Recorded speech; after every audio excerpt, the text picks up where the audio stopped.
माघ की शिवरात्रि और फाल्गुन की शिवरात्रि, ये दोनों शिवरात्रि में भव्यता के रूप में मनाई जाती है। दुनिया के लोग कहते हैं कि शिवरात्रि के दिन भगवान शंकर की पार्वती जी के साथ शादी हुई, ये दुनिया के लोग कहते हैं। और यदि जिसने शिव पुराण की कथा अगर अच्छे से सुनी हो और पढ़ी हो तो शिव जी की शादी की जो तारीख है वो ये नहीं है। हमने पहले भी उसका वर्णन किया। भगवान देवाधिदेव महादेव के विवाह की जो तारीख है वो बैसाख शुक्ल पंचमी, शुक्ल पक्ष के बैसाख के महीने में जो पंचमी पड़ती है उस दिन भगवान शंकर और पार्वती जी का विवाह हुआ। ये जो शिवरात्रि है ये विवाह की रात्रि नहीं है, ये शिवरात्रि ब्रह्मा और भगवान विष्णु ने भगवान शंकर को पहचानने के लिए पृथ्वी पर भगवान शंकर के प्रथम शिवलिंग को प्रकट करा था। तो ये शंकर जी के जन्म की शिवरात्रि है, प्रागट्य की शिवरात्रि, शिव जी के प्रागट्य की शिवरात्रि। ये शिवरात्रि जो आएगी माघ की शिवरात्रि, जो मूल शिवरात्रि होती है, जिस दिन शिवरात्रि के दिन भगवान ब्रह्मदेव और भगवान नारायण ने भगवान शंकर को एक पर्वत को घुमाकर उनके लिंग की आकृति, उनका स्वरूप प्रकट किया, उनका स्वरूप प्रकट किया, उनका जन्म।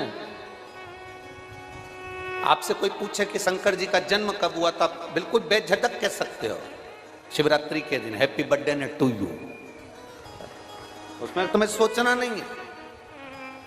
भ्रम फैलाने वाले बहुत भ्रम फैलाते हैं। आपसे कोई पूछे तारा बाबा जी का जन्म कब हुआ तो आप कह सकते हो शिवरात्रि के दिन हुआ। और आज इस व्यासपीठ से एक बात और कहना चाहेंगे, जिसको अपने जन्म की तारीख ना मालूम हो, जिसको अपने जन्मदिन ना मालूम हो, वो आप नियम बना लो कि आपका जन्मदिन भी शिवरात्रि के दिन ही हुआ है, पक्का। जब परब्रह्म परमेश्वर स्वयं देवाधिदेव महादेव शिवरात्रि के दिन प्रकट हो जाता है, उसका शिवलिंग, उसकी आकृति प्रकट हो जाती है। और ब्रह्मा जी ऊपर जाकर मालूम करते हैं, आकाश में बढ़ते जाते हैं तो भी उनको शंकर भगवान के शिवलिंग का छोर नहीं मिलता। भगवान नारायण नीचे की ओर बढ़ते चले जाते हैं, पाताल की ओर, और उनके चरण नहीं मिलते, तब हार जाते हैं कि शंकर को पहचानना कठिन है। शिव को पहचानना, शिव को जानना कठिन है, बहुत कठिन। जैसे शंकर को पहचानना कठिन है, जैसे शिव को पहचानना कठिन है, उसी तरह कोई संत को, कोई गुरु को, कोई सतगुरु को पहचानना कठिन। शिवरात्रि के दिन जो बड़ी शिवरात्रि होती है,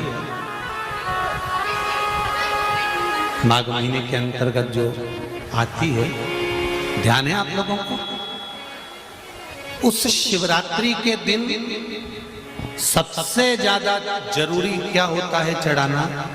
एक बेर। क्या जरूरी है? क्या बोलते हो? बेर की बोर, जो भी बोलते हो, जिसमें गुठली होती है और अपन लोग बोर खाते हैं, बेर खाते हैं। मात्र एक बोर, एक बेर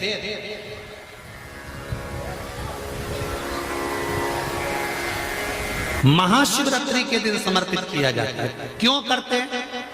कि घर में जितने सदस्य रह रहे हैं उतने सदस्य को जिंदगी में कभी कोई ऐसी बीमारी ना हो और हमारे घर में रहने वाले सदस्य की अकाल मौत ना हो, उसके लिए मात्र एक बेलपत्र की जगह एक बेर भी समर्पित कर देते हैं तो अकाल मृत्यु टल जाती है, अकाल मौत टल जाती है।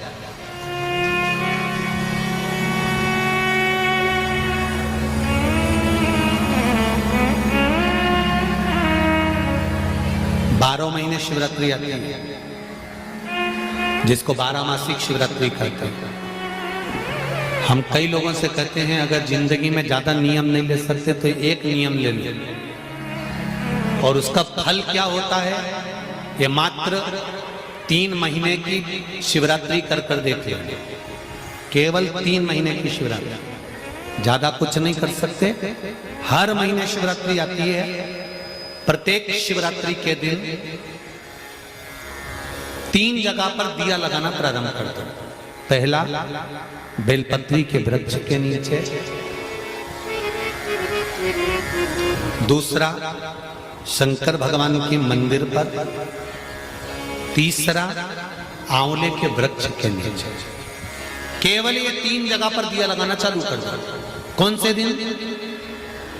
हर महीने की जो शिवरात्रि आती है, मासिक शिवरात्रि जो आती है, आप 12 महीने का नियम बनाओ कि मैं 12 महीने की शिवरात्रि का व्रत करूं ना करूं। मैं शंकर के मंदिर में 12 महीने जो शिवरात्रि आती है उस शिवरात्रि का नियम लेती हूं कि शिवरात्रि के दिन मैं दिया लगाने 3 जगह पर जाऊंगी। पहला, बोलते जाओ जम के, बेलपत्री के नीचे। दूसरा, शंकर भगवान के मंदिर में या शिव मंदिर की चौखट पर।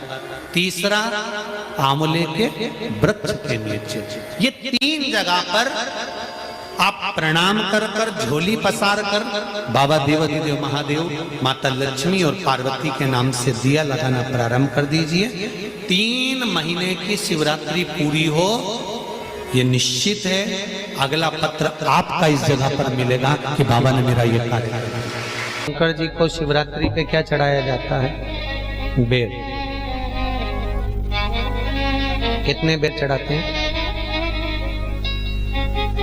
शंकर जी को शिवरात्रि पर कितने बेर चढ़ते हैं? हर शिवरात्रि का एक। 12 महीने में कितनी शिवरात्रि आती हैं? 12 बेर शिव जी को समर्पित होते हैं शिवरात्रि के दिन। काय के लिए चढ़ाए जाते हैं? एक एक बेर का क्रम है। पहला बेर शंकर जी को जब चढ़ाते हैं तो वो वंश की वृद्धि करता है। दूसरे नंबर का बेर जब चढ़ाते हैं वो संपदा प्रदान करता है। तीसरे नंबर का बेर चढ़ाते हैं वो बच्चों को बुद्धि प्रदान करता है। चौथे नंबर का बेर जब शिव जी को समर्पित करा जाता है शिवरात्रि के दिन, वो घर में से रोग धोक बीमारी को हटाता है। 5वें नंबर का जो बेर शिव जी को समर्पित करा जाता है वो हमको रोगों से मुक्त करता है। 6ठे नंबर का बेर अटके हुए काम को बनाता है। 7वें नंबर का बेर हमारे कोई कार्य नहीं हो रहे उन कार्यों को सफलता की ओर ले जाता है। 8वें नंबर का बेर हमारे घर में कुछ खुशियां लेकर आता है। 9वें नंबर का बेर हमारे घर में वैभव को प्रदान करता है। 10वें नंबर का बेर हमारे घर में संपदा देता है। 11वें नंबर का बेर व्यक्ति को एकादशी के फल के बराबर पुण्य प्रदान करता है। और 12वें नंबर का बेर व्यक्ति के जीवन को सौभाग्यमय बनाता है, नारी को अखंड सौभाग्य प्रदान करता है। 12 महीने शिवरात्रि आती है। हर महीने का एक बेर, एक शिवरात्रि का एक बेर भगवान शंकर को 12 महीने का इकट्ठा कर कर एक मूल शिवरात्रि के दिन शिव को समर्पित करना चाहिए। जीव को अखंड सुख की अनुभूति होती है, अखंड सुख। शिवरात्रि का प्रसंग कहता है अपने मन की अभिलाषा रखकर तुम्हें जो चाहिए, एक काली मिर्ची और तिल्ली के, काली तिल्ली के 7 दाने। एक काली मिर्ची और तिल्ली के, काली तिल्ली के कितने दाने?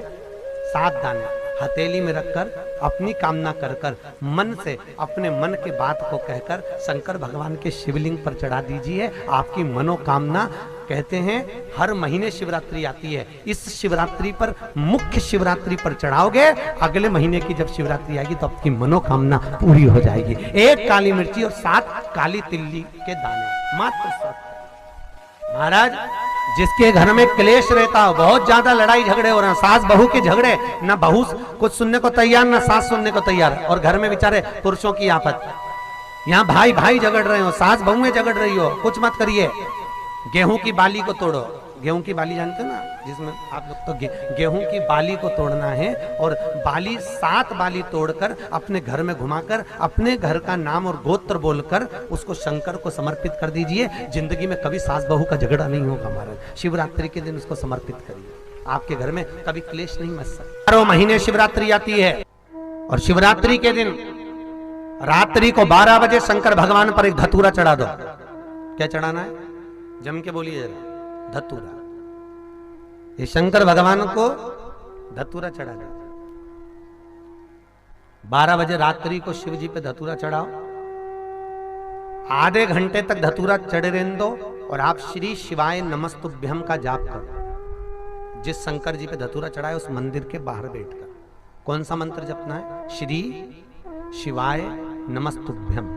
फिर से बोलो, श्री शिवाय नमस्तुभ्यम। धतूरा चढ़ाकर श्री शिवाय नमस्तुभ्यम का स्मरण करिए। और जो दुकान नहीं चलती हो, घर में लक्ष्मी नहीं टिकती हो, खेत में फसल अच्छी नहीं आती हो, संपदा नहीं आ रही हो, बस उस धतूरे को लाल वस्त्र में बांधकर अपनी दुकान में, अपने व्यापार में, अपने घर में रात को 12:30 बजे उठाकर लाओ और 4 बजे के पहले उसको अपनी दुकान, व्यापार, व्यवसाय में उसको बांध दीजिए। और अगर जो जमीन फसल सही नहीं दे रही हो उस जमीन में ले जाकर गाड़ दीजिए। आपको जीवन में कभी तकलीफ नहीं भोगना पड़ेगी, लक्ष्मी बढ़ती चली जाएगी महाराज, संपदा बढ़ेगी। जो व्यक्ति ज्यादा बीमार रहता हो, बहुत बीमारी उसको घेरे रहती है, परेशान रह रहा हो, बीमारी बनी हुई है, तो बोर चढ़ाइए। बेर क्या बोलते हैं यहाँ पर? बेर की बोर, वो खाने वाला बेर जो होता है, उस बेर को 7 बेर ले लो और 7 बेर को लेकर अपने ऊपर से घुमाकर शिवरात्रि की दोपहर के 12 बजे शंकर भगवान के शिवलिंग पर ले जाकर उस बेर को चढ़ा दीजिए। आपका रोग, आपकी बीमारी मात्र 3 महीने के अंदर समाप्त हो। शिवरात्रि के दिन शंकर भगवान को बेर चढ़ाने का बड़ा महत्व है। यहाँ चढ़ाते हैं कि नहीं चढ़ाते? चढ़ाते हैं। शिवरात्रि के दिन बेर चढ़ाने का बड़ा महत्व है। और शिवरात्रि पर चढ़ा हुआ वो बेर उठाकर ले आइए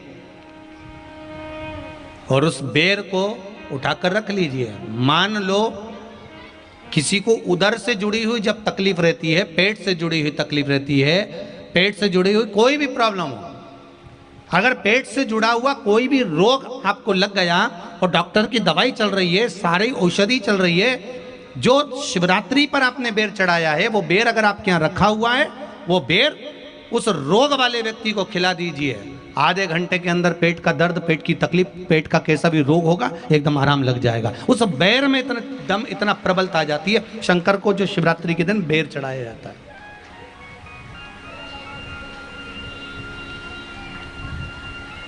भगवान शिव पर समर्पित हुआ वो बेर का इतना महत्व महाराज।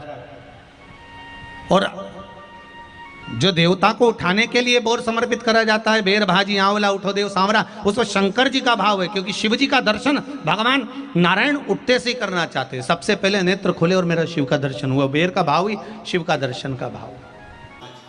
जो शंकर के शिवलिंग की आराधना करेगा, पूजन करेगा, उसके घर में 2 देवियां सदा सदा विराजमान रहेंगी। पहली सरस्वती, दूसरे नंबर पर लक्ष्मी उनके घर में सदा विराजमान। एक देवी का फूल होता है, शायद मुझे उम्मीद है कि आप सब जानते होंगे।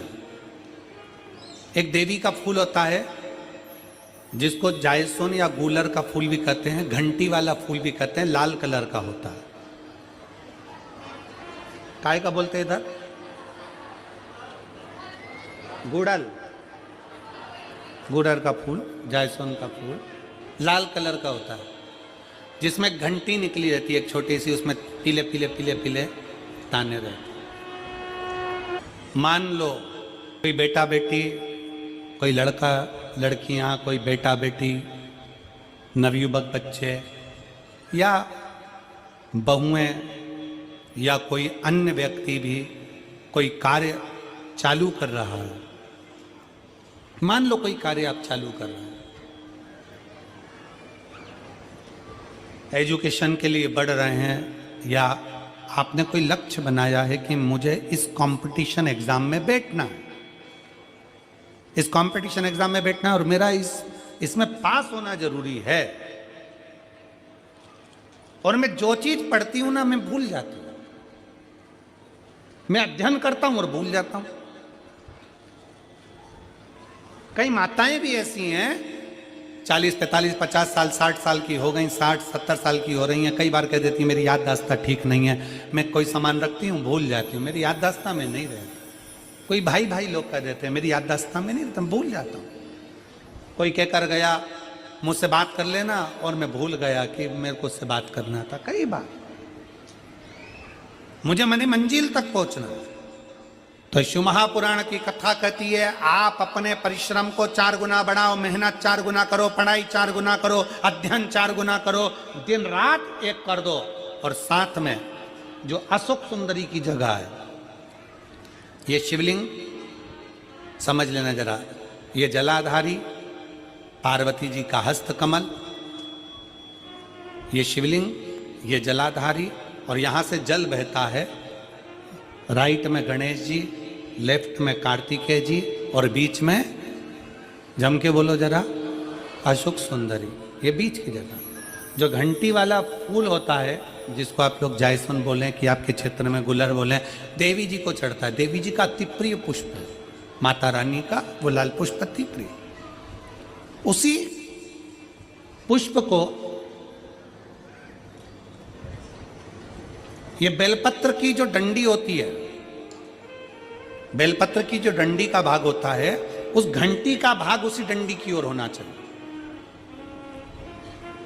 जैसे फूल की जो अंदर की घंटी जो निकली हुई है, उसका भाग ऐसा डंडी की ओर होना चाहिए। मतलब आपको बेलपत्री पर ये फूल को इस तरह से रखना पड़ेगा। मतलब उसका जो घंटी का भाग है, हाँ लाइए फूल लाओ, जेरा फूल मिल गया वो।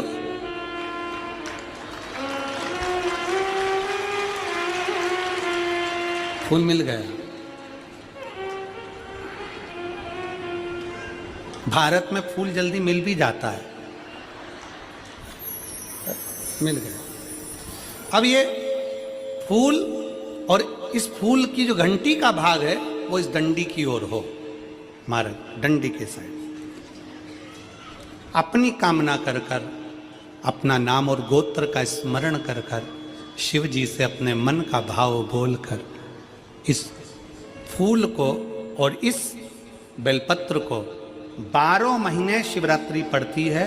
किसी भी शिवरात्रि पर अशोक सुंदरी वाली जगह पर, शंकर के शिवलिंग की ओर जो अशोक सुंदरी की जगह है, वहां पर डंडी और घंटी का मुख शिवलिंग की ओर होते हुए उस बेलपत्र को समर्पित करो। कब करना है? पहले 1 लोटा जल समर्पित कर कर, फिर ये बेलपत्र अपनी कामना कर कर, बाबा से विनय कर कर, बाबा मेरा ये कंपटीशन एग्जाम है, मैं पढ़ूंगी, 4 गुना मेहनत करो, अध्ययन करो, अच्छी पढ़ाई करो, दिल से पढ़ो, रात दिन एक कर दो, और 1 घंटी का पुष्प, 1 बेलपत्र, जब तक तुम्हारा एग्जाम ना आए, 4 महीना, 5 महीना, 3 महीना, प्रत्येक शिवरात्रि, हर महीने शिवरात्रि आती है, प्रत्येक शिवरात्रि पर समर्पित करो। आप अपने लक्ष्य तक पहुंचोगे ही, कोई रोक नहीं सकता। आप अपने लक्ष्य तक, अपनी मंजिल तक पहुंच ही जाओगे।